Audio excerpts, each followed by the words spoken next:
Новости Татарстана на ТНВ. В студии Алексей Калиничев. Здравствуйте. И вот некоторые темы выпуска. Февральский осадок парализовал трафик. Скользко, снега много. Долго автобус шел, думаю, было затруднение.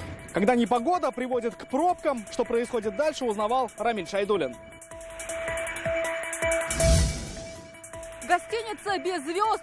Жаль, обидно, что такое здание, в общем-то, для оказания визитной карточкой стоит в таком виде. Почему памятник федерального значения, где останавливался Бамон царской Руси, стал никому не нужен? Подробности у Альбины Минибаевой. Более 40 тысяч обращений и 800 тысяч лайков. У нас есть очень активные пользователи, с которыми мы уже на телефоне. Помогает ли народный контроль народу? Аделя Кламиц.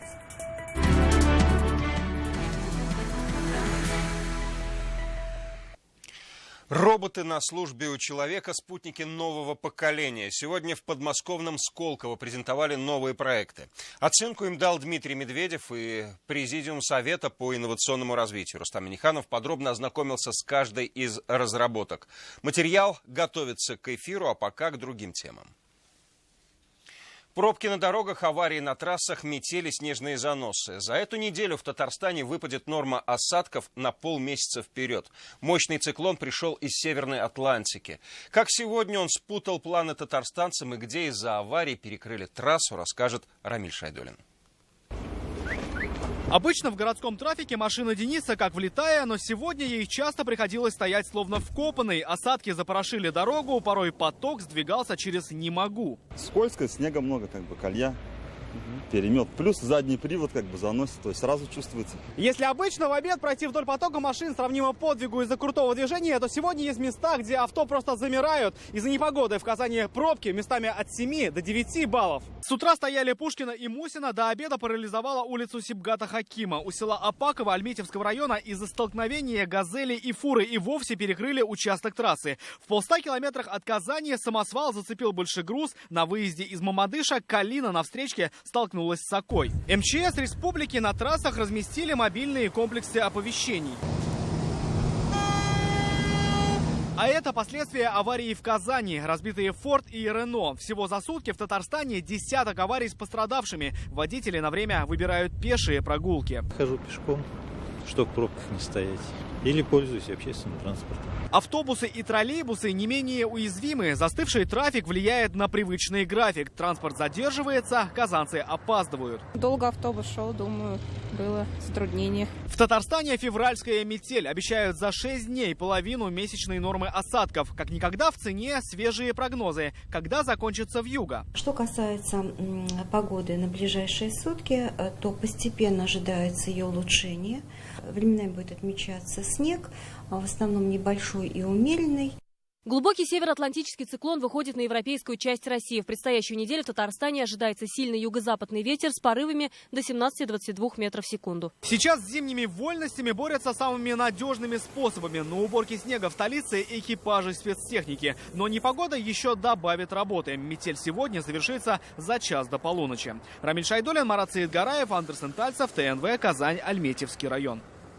Памятник федерального значения сегодня вернули исконным владельцам. Здание Николо-Гостинодворской церкви передали в собственность Казанской епархии. Церковь построена еще в XVI веке, и когда-то здесь хранилась Казанская икона Божьей Матери. В планах РПЦ не только возобновить богослужение, но и открыть современный духовно-просветительский центр. Отметим, что с момента подписания президентом республики распоряжения о передаче здания РПЦ прошло всего 8 дней. Я только могу искренне поблагодарить президента Республики Татарстан. Он, если сказал, у него слово «золото». Но задача стопроцентно одна. Восстановить в первоначальном виде, какой она была. Благо, есть вот описание, даже сохранилось.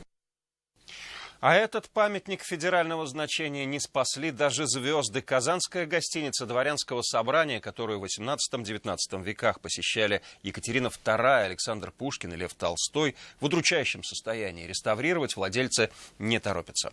Прокуратура Приволжского района установила, что памятник федерального значения под угрозой разрушения. Альбина Минибаева о том, как история дала трещину. Очень много было туристов, поклонников. Я думаю, что это за этим будущее. Обидно за облик исторического здания теперь не только казанцам, но и прокуратуре. Гостиничный комплекс Дворянского собрания в 18-19 веках собирал у себя весь бомонд царской Руси. Как предполагают наши краеведы, именно здесь имели честь принимать императрицу Екатерину II. Помимо этого останавливался Пушкин, Мария Волконская, Шаляпин и был Лев Толстой. Только вот звездный состав гостей не уберег памятник от разрушений. После проверки прокуроры резюмировали: здание еле дышит.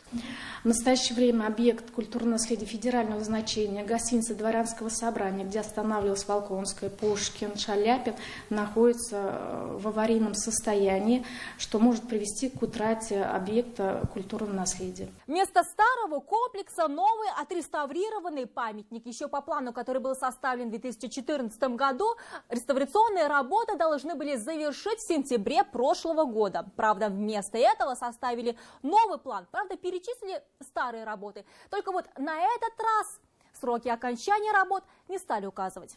Здание находится в собственности компании «Прогресс». Они и отвечают за реставрацию памятника. Прокуратуре директор отписала, что потратили на первоочередные противоаварийные работы больше 10 миллионов рублей. Правда, что именно было сделано, руководство с нашей телекомпанией так и не связалось. Девушка, а вы можете подсказать, она является директором ООО «Прогресс»? Да. Так, а как вообще можно с ней связаться? Это телеканал ТНВ. Я не знаю.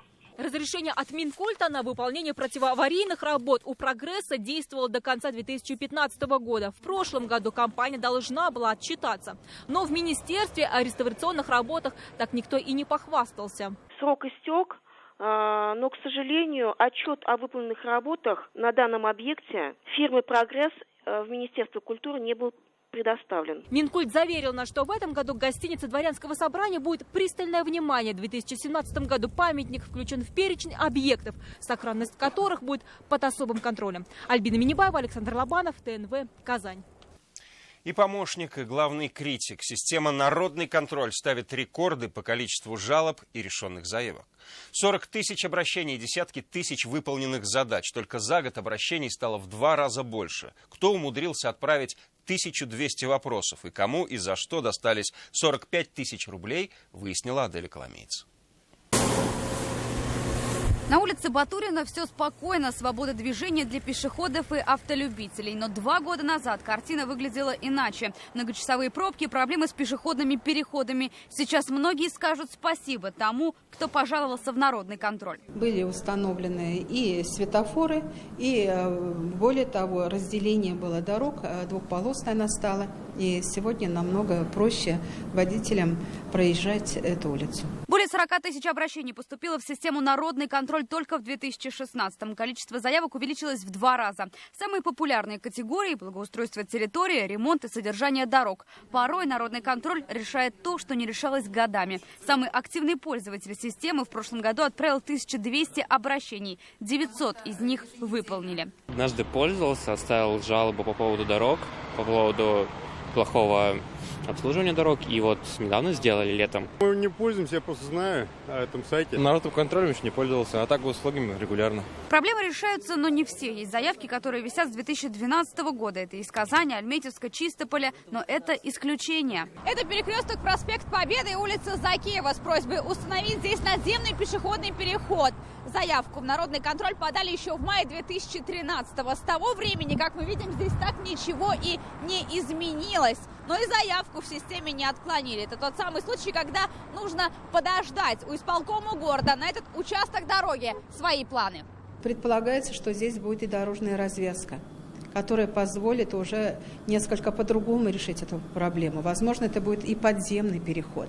Поэтому вот заявка 2013 года до сегодняшнего дня не решена. Популярен и народный инспектор. Приложение уже скачали 80 тысяч татарстанцев. Благодаря неравнодушным выписано штрафов на 48 миллионов рублей. Количество заявок по сравнению с 2015 годом выросло на 15%. Всего подали почти 46 тысяч заявок. Некоторых за обращение даже награждают. Так, один из пользователей заработал 45 тысяч рублей. Аделя Коломейц, Рамзель Гарипов, ТНВ, Казань.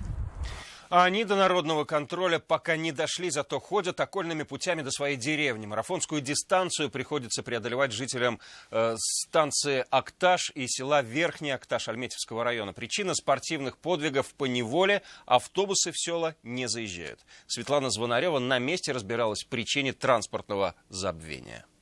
Здесь по железной дороге боюсь ходить, я не вижу поезда ходят.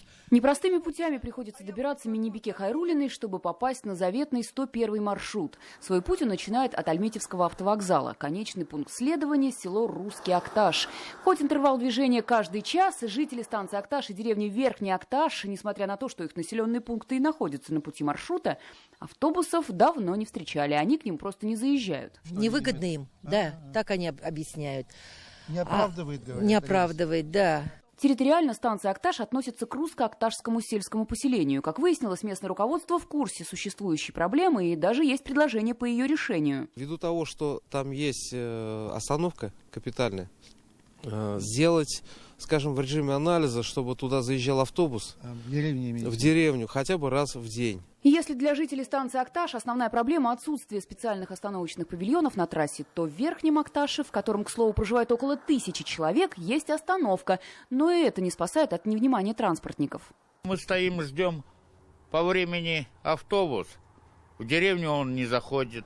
Кто живет далеко в деревне, у кого нет транспорта, приходится ходить пешком. Мы выяснили, что 101-й маршрут обслуживается Альметьевским производственным объединением пассажирского автотранспорта. Руководство предприятия от комментария отказалось, но в приватном разговоре пояснили.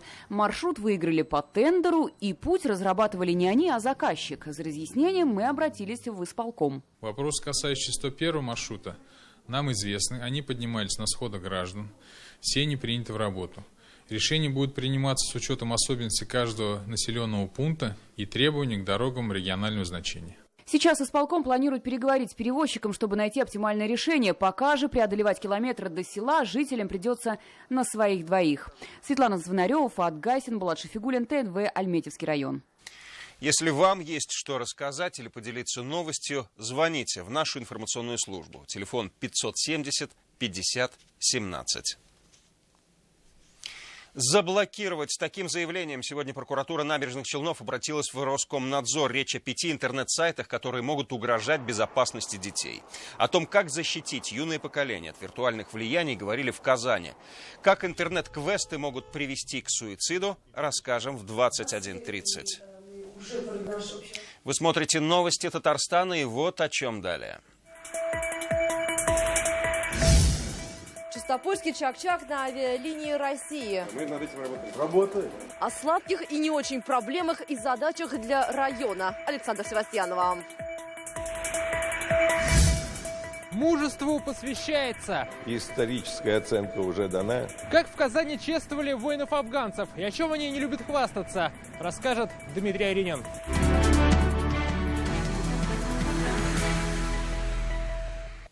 И возвращаясь к первой теме, сегодня в подмосковном Сколково презентовали новый проект. Рустам Минниханов уже дал поручение министрам проработать все новинки на предмет их полезности Татарстану. О том, какие технологии ждут нас в скором времени, расскажет Дина Газалиева.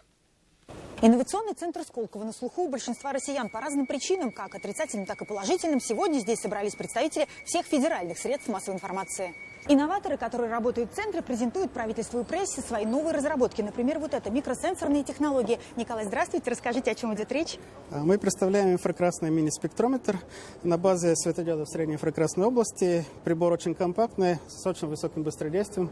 Он позволяет анализировать любую жидкость, например, молоко, бензин, кровь, многих других. На состав, да? На состав. Стандартам качества? Да, например, в соответствии определенному эталону. При этом это можно делать в потоке производства. Бензин, молочная продукция и даже медицинские анализы. Устройству доступно все. Одно но. Запуск в России серийного производства не налажен. И пока питерцы делают комплектующие на экспорт. Где с кем вы работаете? Выставленные сегодня на обозрение гостей стенды с техническими новинками от резидентов технопарка Сколково Рустам Минниханов осмотрел очень внимательно. Ознакомиться с каждой разработкой дал поручение своим министрам. Профильный совет по модернизации экономики и инновационному развитию сегодня подвел итог работы за 3 года. А именно это 31 проект в сфере стратегического компьютерного обеспечения, ядерные технологии, космос, энергоэффективность, медицина. Например, созданы биотехнические комплексы по разработке лекарств. Более 20 новых медицинских препаратов выведены на рынок. Это прежде всего Генериум, Биокат, ряд других компаний, Химрар. Мы видели это производство. Эти лекарственные препараты поставляются уже и внутри страны, и за рубеж. Они, повторяю, находятся на самом высоком мировом уровне. Разработка и реализация 3 десятков проектов в разной сфере стоили больше 110 миллиардов рублей. Синергетический эффект от их действий в экономике страны должен в будущем превысить эти затраты. Следующий этап – разработка и внедрение новых технологий в производстве. В одном из таких проектов уже участвует КАМАЗ, Автонет. Это целый набор решений, которые революционным образом меняют индустриальное производство, делают его эффективным, автоматизированным, позволяют оцифровать все стадии оборота продукта от самой инженерной мысли до утилизации. Тема инноваций перестала быть для России экзотикой, констатировал сегодня Дмитрий Медведев и проанонсировал создание в стране глобальной сети из 40 фабрик будущего с передовыми производственными технологиями. Дина Газалиева, Виталий Лукьянов, Александр Ярошов, Владимир Зуев, ТНВ, Московская область, Сколково. Чистопольский чак-чак должен появиться в аэропортах и на авиалиниях, а часы известного завода не отставать от швейцарских. Сегодня Фарид Мухаммедшин на сессии района сверил развитие региона относительно татарстанских показателей. Александра Севастьянова о том, где Чистополь торопится всех обогнать, а где еще есть отставание. Чистопольский район. Есть чем гордиться и есть к чему стремиться. Только за последние несколько лет в рейтинге районов Татарстана по социально-экономическому развитию Чистополь поднялся на 18 позиций. Производство модернизировали, автоматизировали, но рабочие места не сократили, как и вклад в бюджет района. Предприятия по производству счетчиков воды, газа и электричества только в прошлом году произвели товары на 2 миллиона рублей. Налогов всех уровней мы заплатили порядка 235 миллионов рублей. Я считаю, что мы, наверное, такое, скажем, бюджетообразующее предприятие для города. За единоличные успехи на совместное благо статус моногород. Не останавливаться и претендовать на территорию опережающего развития поручил Фарид Мухаммедшин. Для этого Чистополю придется раздвинуть границы. По закону ТОР нужно ввести в черту города. Сейчас законопроект такой подготовлен, находится на согласовании. Мы оформим законом эту территорию за городом, вернее, за городом. Да, за городом. И будем дальше приделывать ноги, он будет заниматься вместе с Минэкономикой республики, чтобы войти в эту программу ТОР. От успехов производственных к успехам продуктовым. Эти достижения руководителю татарстанского парламента пришлись по вкусу. Одна из новинок мы сделали, чтобы чак-чак был удобно кушать, когда вот не просто руками, а вот сделали в виде конфеты его. Чак-чак? Да, чак-чак именно в таком виде. Вот он. Удобное, пакетированное, а главное национальное лакомство Фарид Мухаммедшин предложил подавать к чаю в аэропортах и авиакомпаниях. Поручение идею реализовать быстро, а то чистопольские часы и так отстают от швейцарского качества, отметил Фарид Мухаммедшин. Мы покупали партию для всех ветеранов, участников войны. Еще Цивилин такой работал. Значит, на 9 мая раздарили. Через полгода начали возвращать часы. Встали, не идут. Что делать? Была проблема такая. Проблему с механизмом исправили, уверяют производители. А вот наладить рождаемость оказалось не так просто. Демографическую ситуацию назвали тревожной. Меня, как главу, особенно беспокоит сохранившийся уровень младенческой смертности. Мы имеем прекрасный перинатальный центр с профессиональной командой медиков и современным медицинским оборудованием. Но, несмотря на это, в прошедшем году зарегистрировано 9 случаев младенческой смертности. Проблемы остаются, особенно в части аварийного жилья и падению по надоям молока. Татарстан в этом плане передовик, и Чистополь не должен тянуть республику назад.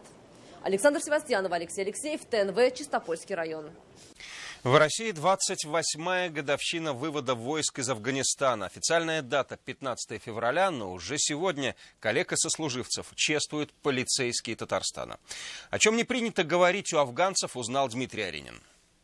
Мост дружбы через реку Амударья. Здесь 15 февраля 1989 года завершился вывод советских войск из Афганистана. Официально последним военным, покинувшим эту страну, стал генерал Борис Громов. А до этого для советских воинов 10 лет длился интернациональный долг. Мы знали, почему мы там. Сейчас полковник, тогда рядовой срочник Михаил Основ, в Афганистан отправился добровольно, одним из первых. Больше года он охранял армейские автоколонны. О своих боевых подвигах не рассказывает.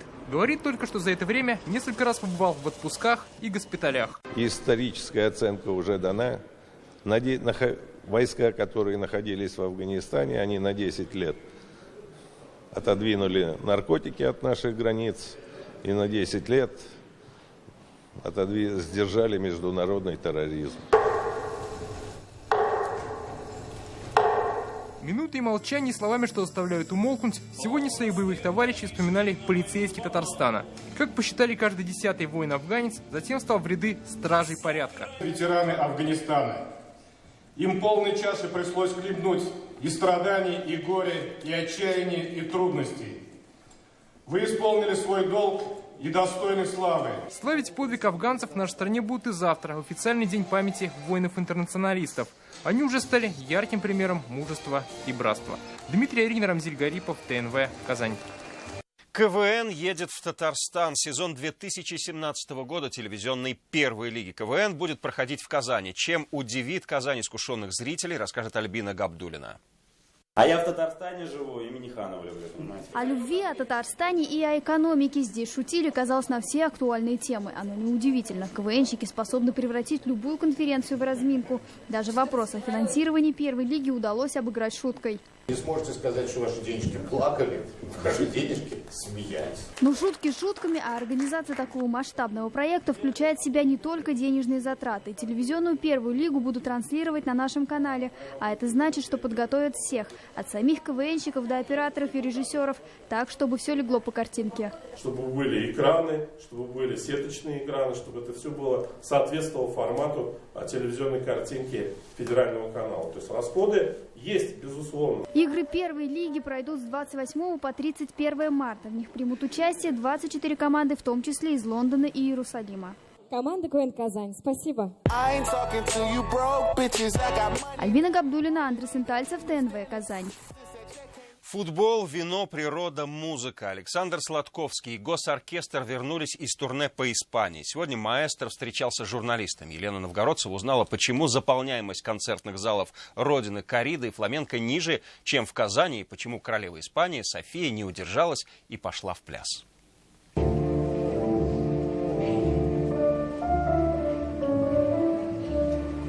Это Испания, Бильбао, Виторио, Мадрид, Мурсия, Лагроньо. От севера к югу, в западные залы Европы просто так по собственному желанию попасть трудно. Переговоры об испанском концертном путешествии начались целых 4 года назад. Обычно штурмуют подобные залы, имея безупречный пропуск в виде известного солиста или дирижера. Но сейчас ГСО Татарстана входит в 5 лучших по России и начинают завоевывать себе имя на Западе. Не так давно Рубин победил Барселону. Они не знают, что такое Рубин, помнят, во всяком случае. Они знают, что такое Казань. Вот. И они были, конечно, очень приятно удивлены, что помимо Рубина в Казани есть еще вот такой коллектив. Маэстро делится впечатлениями. Футбол – это народное достояние родины Сервантеса и Лопе де Вега. Быть может, поэтому в залах нет аншлагов. Но публика очень горячая и благодарная. Невероятные овации на каждом концерте. А в Мадриде даже королева София пританцовывала, когда оркестр исполнял легендарную Испанию «Чик-Корея». Вот мы играли, когда уже Испанию, в конце на бис, уже, значит, это фамильярно, наверное, с моей стороны, но мне кто-то сказал, что Queen Dancing, значит, королева начала пританцовывать. Завтра стартует 2-й фестиваль имени Назиба Жиганова «Мирас. Наследие». В Казань на форум приедет дирижер из Канады Айрат Ишмуратов, уроженец столицы Татарстана. Мировая премьера будет 9-й симфонии Назиба Жиганова. Елена Новгородцева, Амир Залюшев, ТНВ, Казань.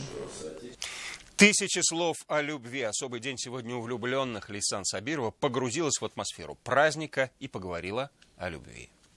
Скажите нам, что вы думаете про любовь? Про любовь? Я не знаю. Любовь, по-моему, это такое большое чувство. Каждодневный выбор в пользу человека. Очень счастлива тем, что вообще существует такая вещь. Ну, это что-то общее, что-то такое высокоблагородное. Разница между кадрами 5 десятилетий, а рассуждения о любви бесконечны. Сколько фильмов снято, сколько песен спета, тема неисчерпаема. Ведь все начинается с любви. Как такая может не понравиться, а? Понравилось, и Кирилл 3 месяца ходил в ресторан, где работала Софья, но путь к сердцу девушки оказался тернистым. Я специально лег в больницу.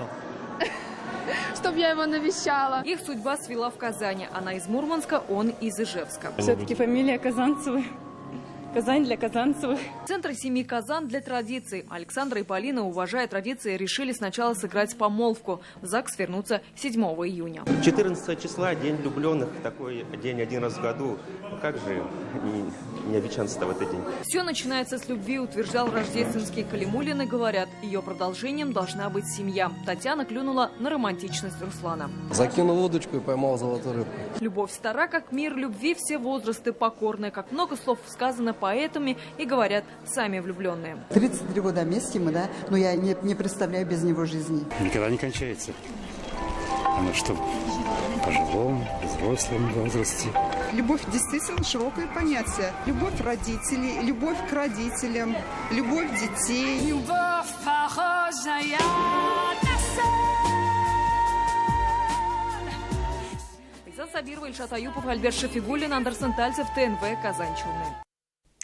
Ну, а наш эфир продолжит программа «Вызов-112». Как дорожный конфликт в Набережных Челнах перерос в стрельбу. Расскажем через несколько минут. Далее о погоде и до встречи в 21:30.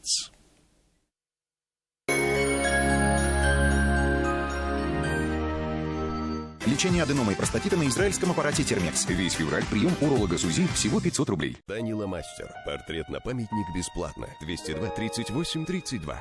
Начни неделю с газетой «Метро Казань». Читай вместе с Москвой, Парижем, Лондоном и Римом. «Метро Казань». Читаешь ты, читает весь мир. В клинике Медел уникальное лечение варикоза ног на любой стадии. В клинике Медел уникальное лечение варикоза ног на любой стадии. Мобильная связь «Летай» для атлетов, для автолюбителей, для экстремалов, для меломанов. Это большая сеть 4G. 50 гигабайт 4G за 180 рублей в месяц. Канавто – новый официальный дилер автомобилей УАЗ. Обновленный УАЗ Патриот в Канавто с выгодой до 90 тысяч рублей. В феврале дарим дополнительные подарки всем покупателям. Большой выбор автомобилей УАЗ, выгодный трейд-ин. Канавто 230 30 30. Закончилась гарантия? Это к выгодному сервису. В феврале комплексная диагностика для автомобилей Toyota, Nissan, Mazda 350 рублей. Мойка в подарок. Sky Service – сеть сервисных центров по ремонту автомобилей различных марок. 235 35 55. В поисках выгодного предложения ипотеки вы обходите много адресов. Заоблачное,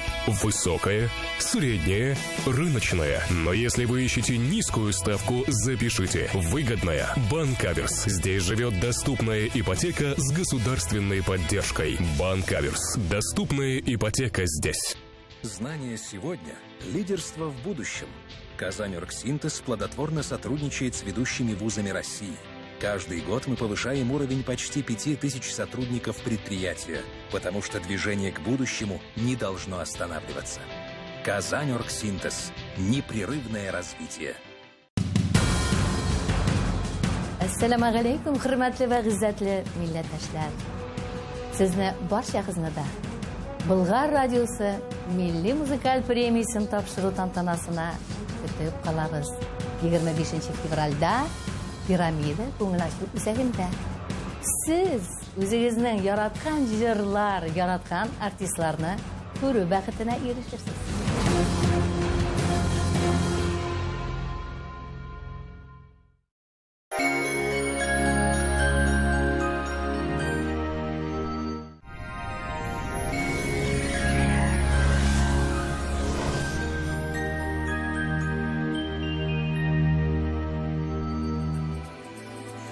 Здравствуйте! О погоде после полезной информации.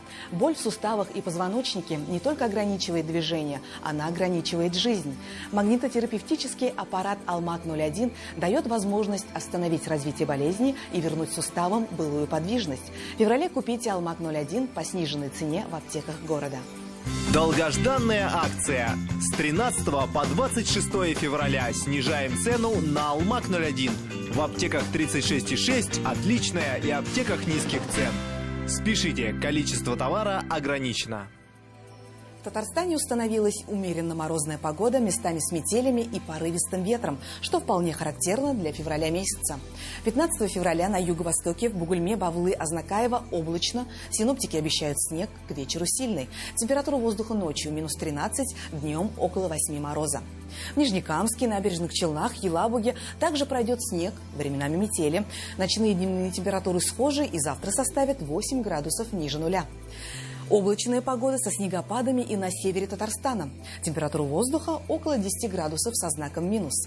На северо-западе, в Арске, в Кукмаре, Балтаси пасмурно и снежно. Ночные и дневные температуры завтра составят 8 градусов со знаком минус.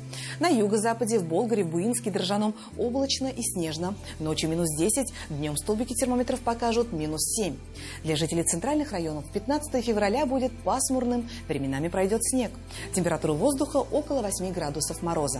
В последующие сутки температурный фон существенно не изменится, а вот осадков станет меньше. В среду в Казани пасмурно, пройдет снег. Температура воздуха ночью и днем около 8 мороза. Ветер западный слабый до 3 метров в секунду. Атмосферное давление пониженное и завтра составит 751 миллиметр ртутного столба. Влажность воздуха 84%.